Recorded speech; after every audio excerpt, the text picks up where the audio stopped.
Chapter 7. How grace is to be kept close through the virtue of humility. My child, it is better and safer for you to hide the grace of devotion. Do not speak much about it, nor think much of it, but rather belittle yourself more because of it, regarding yourself as unworthy of so gracious a gift from God.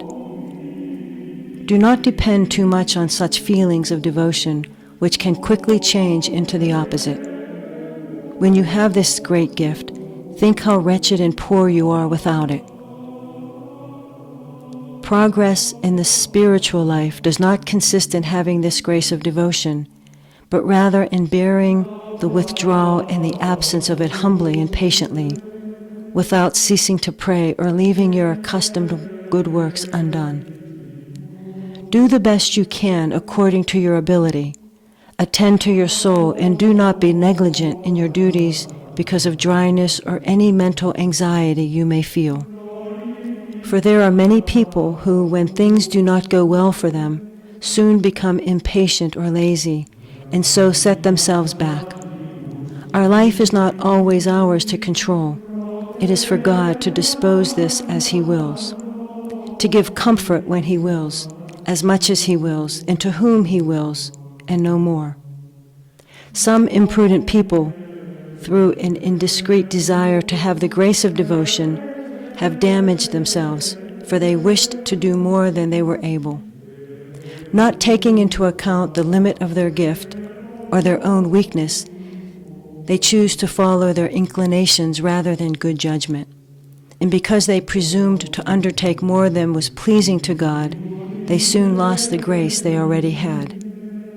They were left poor and abandoned, for they thought they had built a nest in heaven for themselves. In this way they were taught not to rely on their own strength, but humbly to trust in God and His goodness. Beginners and those inexperienced in the way of the Lord may easily fall into error and be deceived unless they seek the counsel of the wise. But if they choose to follow their own judgment and refuse to be dissuaded from it, rather than take the advice of those with more experience, their end will be endangered. Seldom are the wise in their own estimation humble enough to allow others to guide them. Therefore, it is better to have a little learning with humility than great learning with self-complacency. It is better to have a little learning with grace than much learning which fills you with pride. Those persons are indiscreet who give themselves over to joy, forgetting their former desolation and the humble fear of God, which fears to lose the grace that was offered. They also are far from being virtuous, who in time of trouble or adversity give themselves up to despondency and do not place their confidence in me as they ought. They who feel too secure in time of peace become dejected and fearful in time of conflict and temptation. If only you could remain humble and little in your own opinion and keep the motions of your soul under control, you would not quickly fall into presumption or despair. When you receive the gift of fervor, it is wise to consider how you will act when that fervor is withdrawn. Then when this happens, think that it may soon return to you, which for my glory and your warning I have withdrawn from you for a time. When I put you to this test, it is more profitable for you than always to have things go according to your will.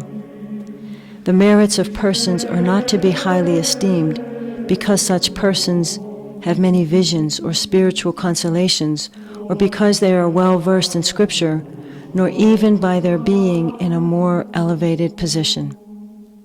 But if they are firmly grounded in humility and filled with charity, if they seek purely the worship of God, looking upon themselves as nothing and sincerely despising themselves, and if they desire to be despised by others, then they may really hope that they have advanced spiritually, and that in the end they will have the reward of God for all their labor.